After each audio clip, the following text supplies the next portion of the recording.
महाराज जी, एक माता स्वयं कर्म और वाणी में संतुलन बनाकर चरित्र निर्माण कर अपनी युवा संतान को भौतिक आकर्षण, नाना प्रकार की लालसाओं से कैसे बचा सकती है महाराज? बचपन से। जब तक बचपन से उसका सुधार नहीं किया तो फिर जवानी में सुधार नहीं हो सकता, युवा में सुधार नहीं हो सकता। सुधार बचपन से। अगर बाल्यावस्था में उसके संस्कार डालो, चलो पापा के पैर छुओ, सबसे राधे राधे करो, चलो बैठो 10 मिनट राधा राधा बोलो, तुम्हें अभी टॉफी लाएंगे, तुम्हें अभी बाल। उसको, छोटे बच्चे को राधा राधा राधा, वही बच्चा जाकर आगे भविष्य में जवान में भक्त बनेगा। नहीं तो आज के जो बच्चे हैं थप्पड़ मारते हैं अपने माता पिता को, अपने माता पिता को घर से निकाल देते हैं, ज्यादा करे तो काट के फेंक देते हैं।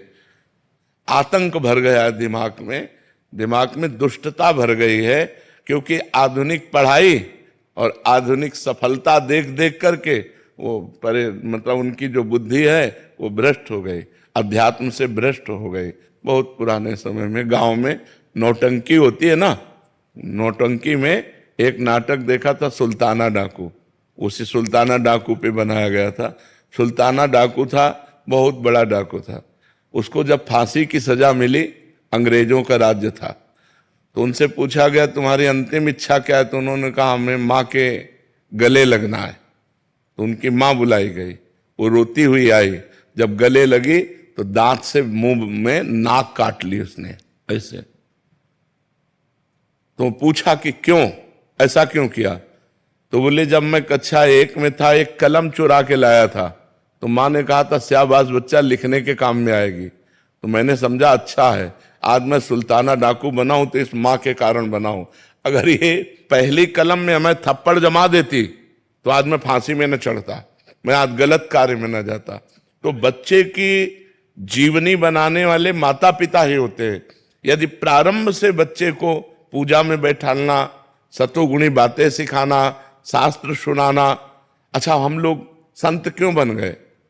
घर में भागवत होती, घर में रामायण होती, घर में संत जन आते, घर में जब देखो तो भगवत चर्चा हो रही, भोग लगा के भोजन पाना, एकदम भागवत। मोहल्ले में कहीं प्याज लहसुन नहीं आता, ऐसा पवित्र ब्राह्मणों का कुल, तो उससे संस्कार बने, अल्लाह भगवान के मार्ग में हम आ गए। तो अगर संस्कार सही ना हो तो फिर जवानी में संभालना कठिन होता। जवानी में तो उन्माद अवस्था होती, फिर नहीं संभाला जा सकता। बाल्यावस्था से बच्चे को संभाला जाए तो वो महान बन जाएगा। और संभालना तो गर्भ अवस्था से ही होता है। जब बच्चा गर्भ में हो, ब्रह्मचर्य से रहे, खान पान सही रखे और भगवान की चर्चा सुने तो संस्कार उस पर पड़ते हैं। जब कयाधु प्रहलाद जी की मां गर्भवती थी, प्रहलाद जी गर्भ में थे, तो देवराजेंद्र बंदी बनाकर ले जा रहे थे। तो देवर्षि नारद जी रास्ते में मिले, उन्होंने कहा इनको कहाँ ले जा रहे हो? बोले हिरण्यकश्यप का वीर है, ये दैत्य है, महान भयानक होगा, ये जब पैदा होगा तो इसे मार देंगे। तो उन्होंने कहा नहीं, गर्भ हत्या या बालक शिशु की हत्या ये ठीक नहीं, छोड़ो तुम इसे। तो नारद जी की आज्ञा से उन्होंने नारद जी अपने आश्रम ले गए, और गर्भस्थ शिशु अंदर जब थे तभी से भगवान की चर्चा, नवधा भक्ति का वर्णन, भगवान का नाम कीर्तन अपने आश्रम में। तो देवर्षि नारद जी के प्रभाव से प्रहलाद जी पैदा हुए। गर्भस्थ शिशु पर प्रभाव पड़ता है, जैसे चक्रव्यूह की रचना गर्भस्थ शिशु अभिमन्यु पर प्रभाव पड़ा। मां 7वें द्वार भेदन में सो गई, तो इसलिए वो 7वां भेदन करना नहीं जाने, नहीं 6 चक्रव्यूह को तोड़ना वो जान गए थे, गर्भ में ही जान गए थे।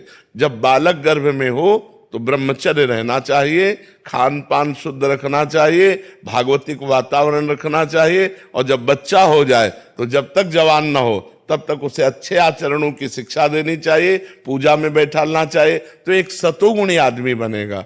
अब बचपन से माता पिता बालकें बुलावें, उदर भरे सोई जतन सिखावें। अच्छा, बच्चे देख रहे हैं हमारे माता पिता क्या आचरण कर रहे हैं।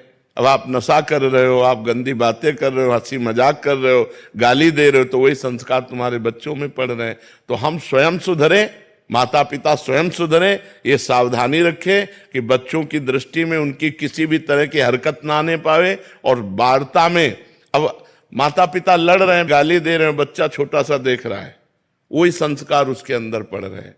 माता पिता गलत आचरणों से युक्त हैं तो बच्चों में वही संस्कार गंदे पड़ रहे हैं। तो बहुत सावधानी पूर्वक गृहस्थी धर्म में यदि चले तो ये बहुत बड़ा धर्म है। अपने बच्चे को एक समाज का सेवा करने वाला बनाए, भगवान का भक्त बनाए, तो जन्म होना बच्चे का ठीक हुआ। नहीं तो देखो ना अब कैसे कैसे बच्चे पैदा हो रहे हैं कि बड़े बूढ़े माताओं बहनों के साथ कैसा व्यवहार कर रहे हैं कि तुम जवान हो, गिरे को उठाना चाहे कि गिराना चाहे। कोई माँ बहन जंजीर पहने ऐसे नजदीक मोटरसाइकिल ले मारा ऐसे, वो हाथों घसीलती चली जाए। अब कहाँ लगा, कहाँ कष्ट हुआ, अब इतना निर्दयी हो गया है, अब उतने में उसकी जान पर खेल गए। तो ये जवान लोग जो है जो गलत रास्ते अपना रहे हैं उसका कारण है उनको बचपन से अध्यात्म की शिक्षा नहीं मिली। नहीं देखो रामायण में देखो, प्रातः काल उठ के रघुनाथा, मात पिता गुरु नामय माथा। स्वयं भगवान राम प्रातः काल उठ करके माता पिता और गुरुजनों के चरणों में माथा रख के प्रणाम कर। अब कौन बच्चा प्रणाम करता है? क्योंकि सिखाया नहीं गया, आचरण ही नहीं दिए गए। जिनको सिखाया गया वो बच्चे करते हैं और जो करेंगे वो आगे उन्नति को प्राप्त होंगे।